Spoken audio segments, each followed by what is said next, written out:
TriLLG. What's up, guys? It's your boy TriLLG. Well, it's pretty clear that I don't know how I'm gonna come at this topic, but it's pretty clear that the consensus is split based on age group. The older folks ain't with it, and the younger folks clearly are. What am I talking about? This new wave hip hop, also known as mumble rap. Now, before you start making assumptions on how I'm gonna come at this topic, just hear me out. I'm 28. You know what I'm saying? So I should be age-wise with the group that is like F mumble rap. But I have no problem with it. I have no problem with mumble rap. I don't call it rap, but I do. Like it's still poetry. But I understand why folks are angry at it, because poetry is supposed to be coherent. You're supposed to be able to hear it. But the thing is, if you listen to a lot of mumble rap closely, you could actually hear the words. And I understand the argument that from the conscious sides of hip hop and the lyrical sides of hip hop, that these guys are making a mockery of hip hop. But if you really look at the antiquities of hip hop, there's always been folks making mockery of hip hop. I think what has happened now is people understand that hip hop is not really going to do what the conscious sides of the movement want it to do. It's been so corrupted by money that it's really just about making money. It is just about creating income for families who otherwise wouldn't have it. That's really all it is. And you know what?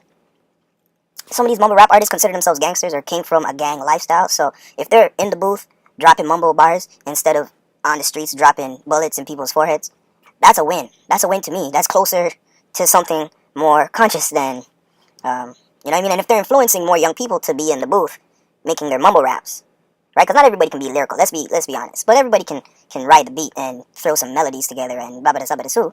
Right? Everyone can do that, and that's fun. It's fun. I don't know if you ever freestyle. If you ever been in a cipher, like back when I was younger, me and the man we used to cipher. I was the guy who beatbox. So my lyrics in terms of freestyling aren't always so there in terms of like just on the spot. I can freestyle, but I'll be the dude beatboxing, and all the homies. It doesn't matter if they rapped all the time or if they never rapped a day in their life. I always wanted to come in and just throw in a 1-2 on the beat, and it would come with the simplest rhymes, or as they try and be as lyrical as they can, but some of them would come with like the simplest lines about rhyming pots and pans with a black pan and Samity Sam. And he just said, well, you rhymed pan with pan and then you said Samity Sam. But all the matter would still be like, oh, because it's the fun of just being in that moment. And I think that's what these youth have encapsulated. The internet to them is different than what it is to us. The internet to us is like an email where it's like thought out. You type it, you do a spelling check, and you're like, okay, it's going to this person. Okay, I'm going to... Well, to them, it's more like Snapchat, where it's live, it just happened, like it's in the moment. And I think that's powerful, because MCing in its antiquities was exactly that.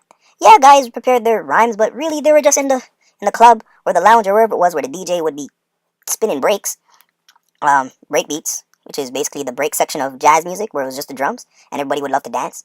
And the MC would grab the mic and be like, put your hands in the air, wave it like you just don't care.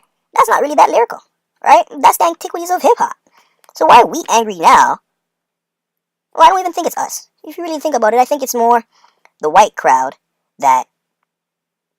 I don't know if I want to say the white crowd, but I really do believe it's the Caucasian side of this argument that is really pushing for lyricism, specifically because rap is derives from English. Is an English art form, if you want to really be true to what we're actually talking about.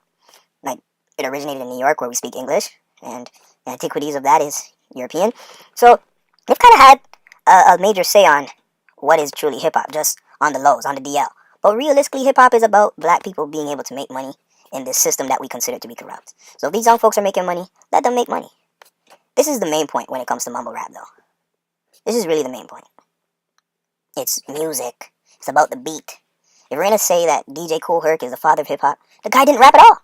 He was a DJ. He wasn't even a producer. He selected stuff that was already created by musicians and played it for people, for them to dance. And I get it. We're all stuck on the golden era of hip hop. I'm like, even me myself, I'm like, yeah, golden era. But I really like to turn up.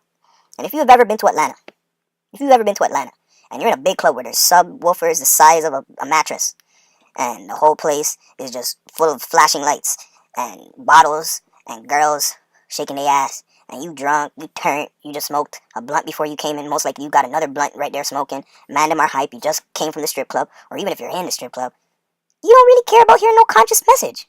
You just want a catchy melody to sing along, and a lot of times we don't even know the words of these songs, so we are mumbling ourselves. You get it? It's almost like this is a rock star moment. This is rock revitalized. These guys are rock stars, and they're creating music for everyone to just go wild and crazy. When white people had their crazy rock music, which was appropriated off of black soul rock blues, and you couldn't hear what they're saying, or, yeah, that's so many times you couldn't hear what these rock artists were saying. Nobody got angry. They just went on whatever websites or opened the back of their album and read the lyrics. That's it. That's all you gotta do is go on genius.com and read the lyrics if you really want to know the lyrics. And not all of these guys are just putting random words together. Some of them are actually spitting some heavy bars. So let's stop the generalization. It's a new wave. It sounds different. You're not used to it, and it's kind of making you look old. You're kind of looking like an ageist right now, like you're somebody participating in this ageism. You're showing your age right now. You're showing that you can't keep up with the times, that you can't stay hip to the movement. And that's exactly what hip-hop is. Hip-hop. What's the current thing? Hop, and what's the movement? So it's about the young people. We've always said this is a young man's sport, so let the young guys play their games. Let them have their sport. And let's stop bothering them, and let's support them. Here's the last point. For my generation specifically, we used to go crazy for Dipset, for Cameron. And that dude had some of the dumbest lyrics of all time. And you would say it like 2-2 to 3-3, 3-3. No, you don't go. I go. You know I do it. She boot it. Lyrics like that.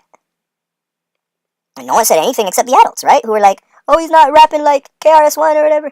And those guys were signed to Rockefeller, one of the greatest dynasties in hip-hop history. Come on. Let's stop being hypocrites, everybody. And let's love on each other now. It's 2017. I think we already experienced a lot of craziness in 2016. Let's wake up now. No, it's a boy Trey. Peace. Maxwell. Let it go. You keep word for bullshit, trapping's all I know. Rolling out someone's prescription, I bet you ain't need no. GSC, baby.